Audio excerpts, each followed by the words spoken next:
Murim Manhwa are where martial arts meet broken power-ups, petty villains get folded like laundry, and our overpowered heroes casually destroy entire sects. Today we're diving into 12 Murim Manhwa with OPMCs you need to read. Number 12, starting strong with Nanomachine. Our boy Chun Yo-woon goes from bullied martial arts reject to walking martial arts cheat code thanks to nanobots injected in his body. Suddenly, he's dodging blades, optimizing techniques, and flexing like he downloaded Ultra Instinct DLC. It's like your strict PE teacher's worst nightmare. Imagine giving a kid gym class upgrades powered by AI. The sect elders try their usual backstabbing schemes, but Yo-woon just checks his nano menu and proceeds to ruin their careers.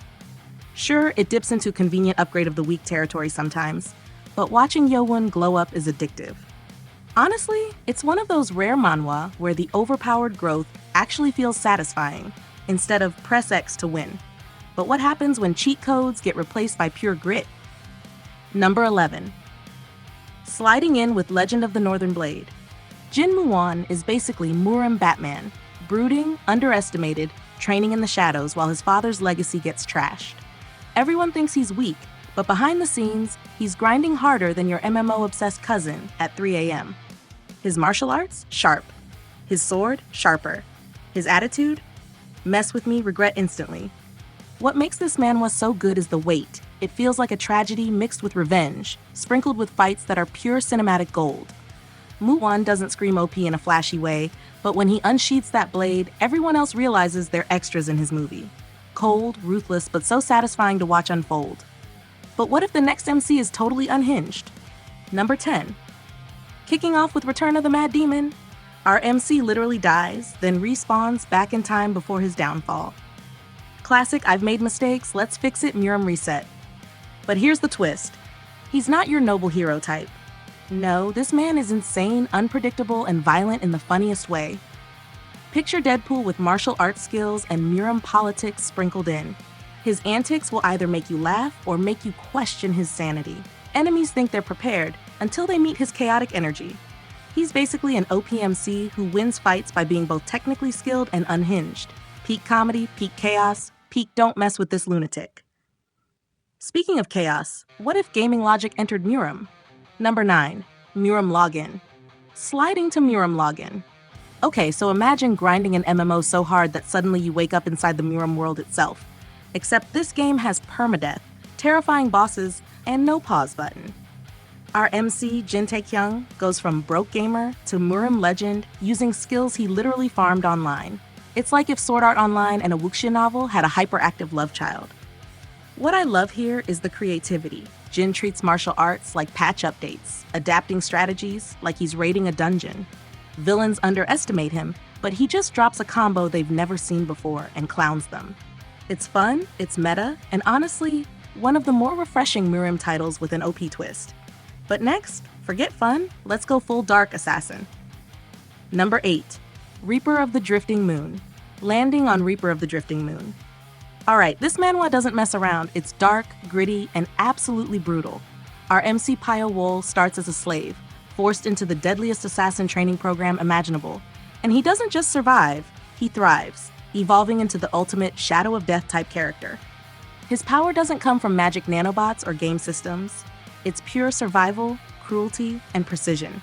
Every fight feels tense, and when Pyo steps in, you just know people are gonna die horribly. He's OP, but in that terrifying methodical way that makes villains regret ever being born. Think John Wick, but with Murim politics and way sharper knives. But what if revenge takes the spotlight? Number 7. Chronicles of Heavenly Demon. Looking at Chronicles of Heavenly Demon, picture this. You're betrayed by your sect, your master is killed, and life is looking grim, until boom! You inherit a heavenly technique that skyrockets you from trash to untouchable. That's basically Hyuk Sung's glow-up story. Betrayal to badass is a common trope, but Chronicles nails it.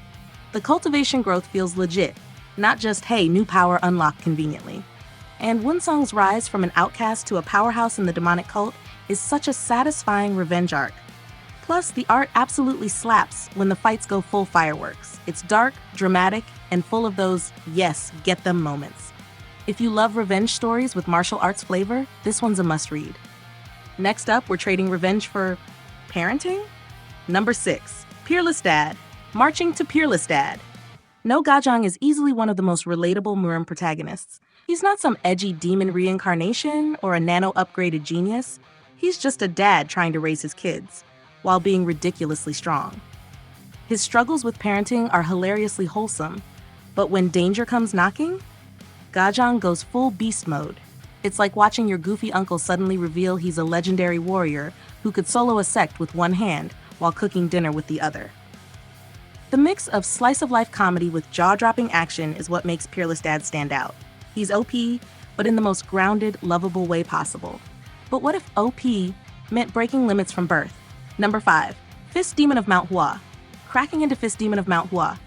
Damho might have been born crippled, but the man didn't just overcome, he obliterated every limitation people tried to chain him with. Using sheer grit, stubbornness, and fists harder than your landlord's heart, he rises through Murim like an unstoppable storm. Unlike other MCs with convenient cheat systems, Damho's strength comes from pain, suffering, and brutal training arcs that make you want to do push-ups mid-chapter. His nickname, Fist Demon, isn't for show. Villains consistently underestimate him, then get folded like bad laundry. Honestly, this is one of those stories where the journey is as hype as the fights. Pure, don't underestimate me energy, executed beautifully. Speaking of underestimated, let's meet Murim's village clown. Number 4, the Undefeatable Swordsman. Onward to the Undefeatable Swordsman. Our MC, Sung Woo Mun, starts off as the village idiot. Literally. Everyone writes him off as brainless, weak, and hopeless. But plot twist, he's sitting on one of the most busted sword arts in Murim. Once he unlocks his true potential, the same people who mocked him suddenly realize they've been bullying the guy holding Excalibur in disguise. The underdog to legend story hits hard here, and the fights are ridiculously fun to read. Woo-mun doesn't just get strong, he gets terrifying. Watching him climb from clown to conqueror is one of those, yes, laugh now, cry later arcs that Murim fans eat up. Next though, tragedy and poison take center stage. Breaking into Poison Dragon, the legend of an Ashura. Junwoo's story is tragic from the start. His entire family is slaughtered, and he's forced into hellish experiments that turn his body into a weaponized poison factory. Now he's walking vengeance with toxins running through his veins. Every battle feels like a death sentence for his enemies, because the man is literally a biohazard in human form. It's bloody, it's violent, and it's not afraid to get ugly. But beneath the poison and rage, Junwoo's journey is also about carrying grief and rage while carving a path through Murim. If you want an OPMC whose very existence terrifies enemies, this one's a masterpiece. But what if OP meant smooth, stylish finesse instead? Almost at the top, with Wandering Warrior of Wudang. Here we've got Damhui, who basically starts his journey in the Murim equivalent of I Have Nothing to Lose. He's a rogue, a wanderer, and a man who fights with style so smooth it feels like he's dancing through battle. Unlike other MCs who rely on brute strength, Damhui uses intelligence, adaptability, and pure skill to dominate. The world building here is chef-level detailed, giving weight to every sect conflict. Honestly, reading Wandering Warrior feels like watching a martial arts epic where the protagonist is always 2 steps ahead, a true hidden gem for fans craving finesse over flashy explosions. And now, the Doctor is in Murim style. Finally, crowning number 1, Doctor's Rebirth. Forget simple fists and swords. Our MC Jin Chon-hee uses medical knowledge as his weapon. After dying in his modern world, he reincarnates into Murim and applies doctor skills to martial arts chaos. He heals allies, dissects enemies' weaknesses, and basically turns every fight into a medical exam gone violent. The OP factor here isn't raw brute force, it's intellect and resourcefulness. Chon-hee proves you don't need demonic power-ups when you can predict arteries, pressure points, and fatal injuries mid-battle. It's such a refreshing twist on the Murim formula, mixing healing, strategy, and some absolutely hilarious, oops, I saved a future villain moments. Easily one of the most unique Murim Manhwa ever. And there you have it, 12 Murim Manhwa where overpowered main characters dominate, whether through grit, chaos, or nano upgrades. Which of these have you read, and which one's going straight onto your list? Drop your thoughts below, smash that like button, and subscribe for more anime and manhwa deep dives. Until next time, Stay legendary, friends!